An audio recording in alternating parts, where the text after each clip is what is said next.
Hello petit pétéreux, comment ça va bien? Moi ça va, merci. Alors, qu'est-ce qu'on va voir aujourd'hui, Stéphane? Alors, laisse-moi te rappeler le principe de cette série de vidéos, parce que c'est la 3e. Depuis que je teste les produits sur ma chaîne, j'aime bien faire un point et revenir en arrière sur les qualités des produits que j'ai testés dans l'année qui vient de passer. Oh putain, j'ai ma branche qui va se barrer bientôt. En vérité, je suis assez loin de l'écran, du coup, j'ai pas besoin de mes lunettes. C'est formidable. J'ai rajeuni. Le seul truc que je ne fais pas, c'est je reviens pas sur les tests de peinture que j'ai testés, les peintures classiques du bâtiment, comme les peintures pour plafond, pour murs, etc. de toutes les marques que j'ai pu tester jusqu'à aujourd'hui. Tout simplement parce que c'est compliqué de revenir souvent chez des clients chez qui je l'ai mis.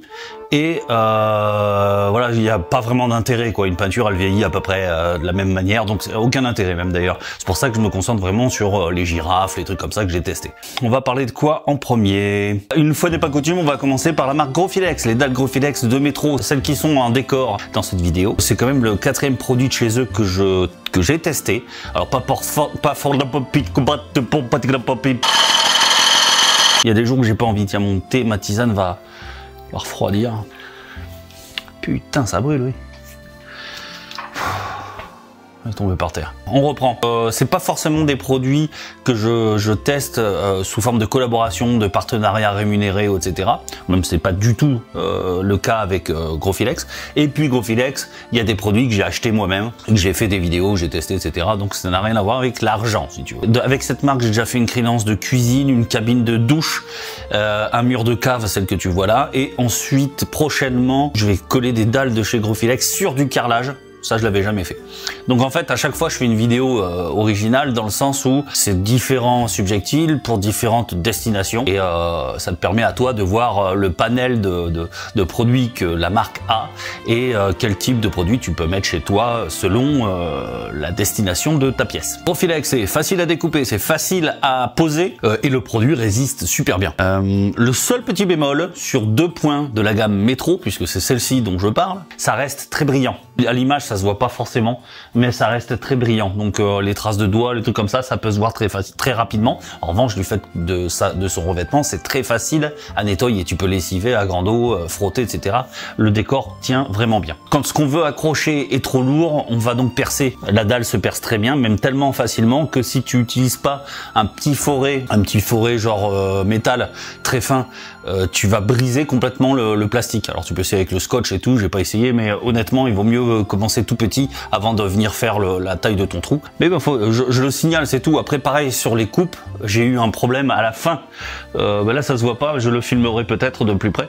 J'ai eu un problème sur le trou là de la VMC qui est juste derrière. J'ai voulu creuser correctement l'emplacement de cette VMC là, et en fait, j'ai ripé avec le cutter et ça m'a complètement bousillé la surface du revêtement. Donc j'étais un peu dégoûté parce que ça venait juste d'être fait et ça fait dégueulasse du coup quand tu le regardes. C'est des petits détails qui m'énervent. Et ces dalles-là existent en différents décors, donc ce décor-là en tout cas, ça cache même très bien les jointures quand on est un peu de 3/4, mais quand on est en face avec la lumière pétante comme ici c'est le cas vu que c'est un studio, on voit les joints. C'est pas forcément très joli. Donc à voir avec d'autres produits, peut-être un autre type d'éclairage. En général, la lumière vient beaucoup du plafond et ici c'est vraiment une salle de studio, donc la lumière vient de partout, ça éclaire de partout. C'est mieux là comme ça, non? Hein? C'est mieux? Ah, la casquette, ouais. On va l'enlever, tiens. J'aurais peut-être pas dû enlever la casquette. Ça, je me le dis à chaque fois quand je fais le montage. Bref, hormis tout ça, c'est vraiment un plaisir à nettoyer. C'est facile à nettoyer. Alors, je te dis pas non plus que je le lave tous les jours, hein, c'est pas vrai. Mais c'est très facile à nettoyer. Alors, là, c'est un produit qui me posait le plus de questionnements quant à sa tenue dans le temps. Parce qu'en fait, on est quand même sur de la peinture de sol pour mon bac à douche. Et c'est vrai que même si c'est un produit de chez Arcane Industries où j'ai déjà testé des produits chez eux et que j'ai jamais été emmerdé, peut-être un peu avec le béton ciré, j'en ai déjà parlé l'an dernier. Alors par quoi commencer? C'est de la merde. N'achète pas ça, c'est de la merde. Non, je déconne évidemment. Non, c'est un bon produit, mais il y a des petits trucs à savoir. Le premier, ce sont les traces que l'eau stagnante laisse. Les traces de calcaire, bien souvent. Ça, surtout, moi, la couleur, c'est un gris foncé. Si c'est un beige, etc., je pense que sur les couleurs claires, ça doit pas se voir. Mais moi, j'avais pas pensé à ça quand j'ai fait mon bac. Hein. Donc, j'ai pris un gris assez soutenu. Et du coup, en pensant justement cacher les traces, mais c'était une connerie. J'aurais dû faire l'inverse. J'aurais dû prendre quelque chose de très clair. Et il se trouve que sur cette peinture, ces traces de calcaire, ça ne part pas. On essaie plusieurs produits. On ne veut pas non plus essayer des produits trop agressifs, ni utiliser une Spongex Spongex, ni d'utiliser une Spongex pour gratter trop fort le revêtement. J'ai pas envie d'habiter. Oh là là, j'ai pas envie d'abîmer le feuille de peinture, même si théoriquement il faut y aller quand même, il faut en vouloir pour l'abîmer. Mais enfin, quand le bac est mouillé, ça se voit pas trop. C'est aussitôt qu'il est sec, on voit ces taches de calcaire qui ressortent. C'est pas très joli. Bon, en même temps, encore une fois, c'était quand même une solution provisoire. On est d'accord, c'est pas, ça remplace pas un nouveau bac. Ce qui était important pour moi, c'était la tenue de la peinture, etc. sous la douche. J'ai vu tellement de photos où les mecs ils écoutaient pas les consignes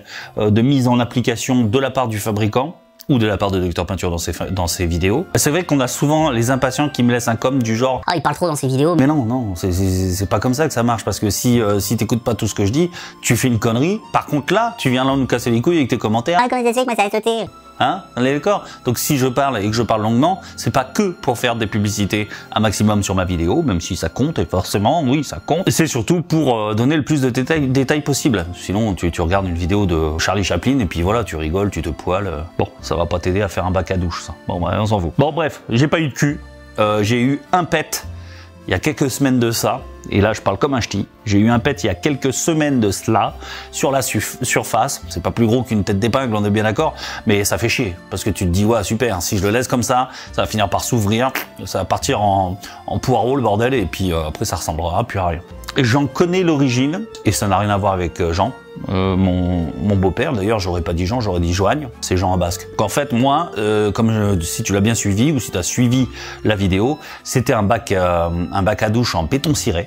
Quand j'ai poncé le béton ciré avant de le peindre, ça a fait une espèce de poussière, des petits grains. Donc j'ai eu beau passer l'aspirateur, nettoyer plusieurs fois à la serpillière, etc. pour relever les poussières et repasser un coup d'aspirateur. Bah il n'empêche que quand j'ai peint, et je l'ai pas vu, il est resté un endroit, une petite merde. Je l'ai senti en fait quand le bac à douche était terminé. J'ai passé ma main partout sur le bac à douche pour voir justement s'il n'y avait pas ce genre de truc, et il s'est avéré que je l'avais repéré. Je ne pouvais plus faire grand chose à ce moment-là puisque tout avait déjà séché. Il aurait fallu l'enlever au moment où je peignais tout simplement, mais bon c'est compliqué. C'était une petite merde qui était dans un petit trou certainement. En peignant, ça s'est collé au rouleau et ça s'est redéposé un peu plus loin comme une petite merde sur ta soupe, et en séchant bah ça a laissé ce petit caillou dessous. Et manque de bol. Ma femme fait tomber un produit à cet endroit-là, pile poil. Alors, il y a plein d'endroits sur le bac, mais ça tombe pile poil là, c'est toujours comme ça, quand t'as pas de cul. Et ça a fait sauter la peinture, ouais, carrément. Donc clairement, j'ai été dégoûté. Honnêtement, là, je vois pas comment j'aurais pu voir ce problème-là. Un très bon produit quand même que je continue à recommander, mais il faut être vigilant par rapport à son bac. Si tu as un bac en résine, un bac classique, traditionnel, tu seras pas emmerdé. La girafe Amazon, alors ça, c'est la bonne surprise de l'année et le dégoût à la fois. En fait, je suis plus énervé contre le revendeur Amazon. Faut pas se leurrer, il doit y avoir une usine en Chine et tous les revendeurs vont acheter leurs machines là-bas, ils les revendent ici par Amazon, etc. en collant la petite étiquette de leur nom. J'aurais dû faire ça, j'aurais dû faire vendre Dr Peinture, moi, tu vois. Il faudrait peut-être que j'aille en Chine, il faudrait déjà apprendre le chinois peut-être. Non, le vrai souci, c'est pas sa qualité, c'est le prix, la variation de prix sur le site Amazon. C'est hallucinant, si bien que je me suis senti obligé de laisser notamment un commentaire sur l'article sur Amazon en disant ok, la qualité est ok, mais en dessous de 100 balles quoi, au-dessus ça vaut pas le coup. Là c'est 150 balles, donc le mec, je lui ai écrit parce qu'en fait il changeait rien. J'ai écrit au gars, si je retrouve son mot, sa réponse, je la mettrai. 50 balles dans ta gueule. Et moi, j'ai pas envie de fermer ma gueule. Donc en fait, ce que je me suis dit, bah écoute mon coco, si tu continues comme ça, c'est pas compliqué, je vais faire le tour d'Amazon, je vais choper toutes les girafes qui à mon sens valent le coup, peut-être 2 ou 3. Allez, 3. Je les achèterai, je ferai une vidéo comparative et tu pourras en acheter une autre que cette marque-là. Et eux, comme disait mon copain le martien là-haut, va te faire foutre. Parce qu'à un moment donné, on n'est pas des vaches à lait. Moi, tu me fais passer pour une bite. J'ai eu plein de commentaires où les gens me disaient ah, t'as vu, ils ont augmenté la girafe. Il y en a même certains qui pensaient que c'était moi qui augmentais la girafe. Non, bien sûr que la vidéo y a joué parce que le mec, il a dû en vendre pas mal. Résultat, il spécule. Voilà, il spécule sur un produit qui vaut pas 150 balles, très clairement. C'est un marketplace et donc les prix bougent, les stocks sont pas terribles, donc il y a des variations de prix, on est d'accord. Mais quand même, là, c'est plus une variation de prix, ce machin. Je reviens pas sur la qualité de la machine en elle-même parce que pour moi c'était impeccable, mais pas à 160 balles. Quand j'aurai fait cette fameuse vidéo comparative de plusieurs girafes, à ce moment-là la vidéo que j'ai faite pour ce revendeur, enfin que j'ai faite pour lui, non pas pour lui, mais forcément c'est lui qui en a gagné les lauriers, bah la supprimerai comme je l'ai fait sur d'autres produits. Je suis pas le larbin de tous ces trous du cul. Oui, j'ai pas fini, j'enchaîne. Stratifié chez Leroy Merlin, je voulais pas en parler parce que il y a bien une entreprise en France qui a pas besoin de publicité gratuite, c'est Leroy Merlin, parce qu'il dégomme tout, etc. J'avais acheté un parquet stratifié pour mon bureau. Et bon, là, j'avoue que c'était pas du premier prix, j'étais à 29 ou 30 euros le mètre carré. Ça commence à faire cher la botte. En vérité, je voulais juste pas m'emmerder, mais je voulais surtout tester le produit, comme ça je pouvais, moi qui en ai posé quand même pas mal des produits de grandes marques, je pouvais comparer les deux produits. Et bon, au final, j'ai l'impression que c'est fabriqué par la même usine parce que j'ai pas vu de différence entre ce produit à 30 balles et un produit peut-être un petit peu moins cher quand même en entrée de gamme dans les produits pro. J'ai pas vu de différence dans la pose. En tout cas, la simplicité de la pose, c'était la même. Ah, ils se sont vachement améliorés dans tous les produits, hein. Même les premiers prix de GSB sont vachement améliorés. Mais il n'empêche que là, après, tu peux voir la différence à l'usure. La couche d'usure est très clairement impressionnante sur le produit de GSB. Dire à quoi ça sert d'aller foutre 40 balles quand t'es un particulier dans un produit pro si tu peux en trouver à 29 balles chez Leroy Merlin. Donc celle-là, j'ai pas fait de vidéo pour pas leur faire de pub. J'ai tourné la vidéo. Peut-être qu'un jour je la mettrai si jamais il y a de la demande. Je l'avais pris en chanfrein parce que je trouve ça beaucoup plus joli. C'est un petit côté cosy dans un bureau, c'est très sympa. Il est très solide. J'en ai fait tomber des conneries au sol, donc je peux te dire qu'il bouge pas du tout. Quand je bouge avec mon fauteuil, c'est pareil. Je raye pas l'endroit où je suis. Alors tu me diras, ça fait pas longtemps non plus que je l'ai. Ils te garantissent 20 ans, mais là c'est trop marrant. C'est souvent comme ça qu'ils font leur business, toutes ces entreprises-là. Je pense que c'est du marketing débile encore une fois. Après, on n'a pas tous les moyens, c'est sûr. Le mec, il veut pas changer son parquet tous les jours. Il veut acheter un truc qui va tenir dans le temps. Mais là, dire que ça dure 20 ans, s'il te plaît. Si entre-temps, t'as un chat qui a pissé, si entre-temps, je sais pas, ta grand-mère s'était étalée comme une vache sur le sol, a planté ses 2 dents dans le sol, ça peut arriver. Ne rigole pas, ça arrive à des gens très bien, qui ont encore des dents. Même avec un dentier, ça peut arriver d'ailleurs. Voilà, tu peux pas garantir un parquet 20 ans, c'est pas vrai, quoi. Et dans 20 ans, le mec, il aura oublié où est-ce qu'il l'a acheté.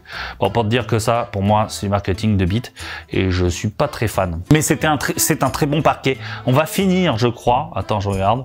Ah non, il m'en reste 2 encore. On va continuer avec la verrière en kit de chez Castorama. Un article de toute beauté. Alors, j'ai appris après ma vidéo et donc après la pose de la verrière, c'est un abonné qui en a parlé dans le commentaire, qu'il existait effectivement un cache pour la dernière pièce là-haut qui cache les pieds de fixation du panneau. C'est tellement le bordel dans ce magasin là, je veux pas citer le nom, si on peut dire. Castorama Porté. Il faut que vous rangiez ce putain de rayon, ça va plus là-bas. J'ai appris qu'il existait donc des petits panneaux pour cacher ses pieds. Je crois que ça coûtait une vingtaine d'euros, un truc comme ça, je l'ai vu sur internet. Je suis pas retourné pour l'acheter parce qu'en fait je me suis habitué à ça. Pour moi dans ma tête il était comme ça le panneau, il était vendu dans ce style un peu industriel. Ça me va très bien, je suis pas à 20 balles près, je m'en fous, j'aurais pu l'acheter, mais j'y ai pas pensé. Bref, la verrière ne bouge pas, à condition qu'elle soit bien fixée. Ça va de soi. Comme disait Brassens. Là il est parfait. On va faire une pause pour que je puisse boire mon thé. Et vu la contenance de la tasse, nul doute que je vais pisser comme une vache après. C'est vrai que c'est rigolo ça, les vaches ça pisse tout le temps quoi. Ça passe son temps à pisser et à te regarder comme ça. Je fais bien la vache, non? Je connaissais une personne, une femme, on plongeait dans son regard mais pas dans le bon sens du terme, elle était creuse. Elle avait un regard creux. Ouais. On serait tombé dedans là, comme ça. T'as des yeux, ils sont de toute beauté ma belle. On tombe dans ton regard. Tellement il est vide. La verrière ne bouge pas, à condition qu'elle soit bien fixée. Pour nettoyer les vitres, c'est un peu le bordel vu que moi j'ai mis des meubles tout autour. Mais bon, si t'as pas mis autant de bordel tout autour, si elles sont accessibles, c'est solide, c'est solidement attaché. C'est d'ailleurs fixé d'usine, hein, elles s'enlèvent pas comme ça.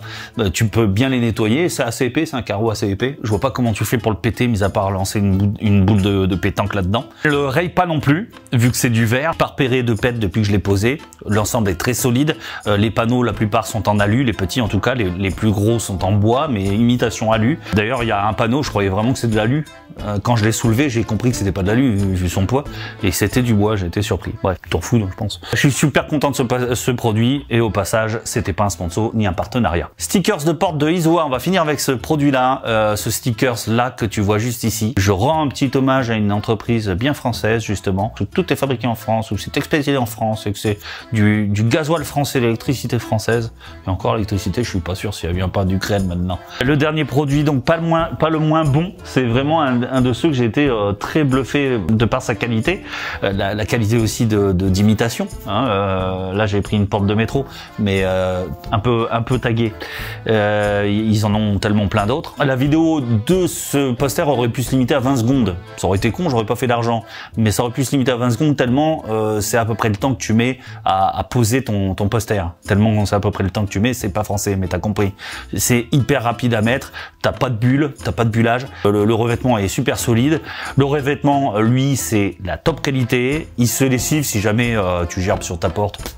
Tu pourras nettoyer et frotter après tout, pas moi, après les fêtes, caca qui fouette. Donc les griffures d'ongles quand tu chopes la poignée, les bagues, etc. Alors à moins que t'aies des diamants, oui, pourquoi pas. Mais à ce moment-là, tu mets pas des portes comme ça, tu mets des portes qui s'ouvrent automatiquement, tu sais, comme sur le Faucon Millennium. D'ailleurs, il s'ouvre pas comme ça, il serait pas, ou alors faudrait y mettre du sien avec un cutter, mais je vois vraiment pas pourquoi tu ferais un truc aussi con, toi, hein. T'es pas con, toi, non? Bah non, t'es pas con, t'es abonné à Docteur Peinture. Ah, c'est pas encore fait? Bah vas-y.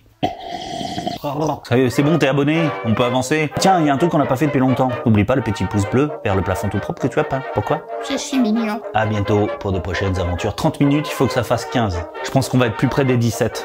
C'est l'habitude. Une chips dans l'oreille, dis donc. Note personnelle. Évitez de m'endormir sur le canapé sur lequel la veille j'ai fait l'apéritif. Ou évitez de manger des chips. Si tu es arrivé jusqu'à ce message, c'est qu'il t'arrive de regarder à fond les vidéos. Ça me fait quelque chose.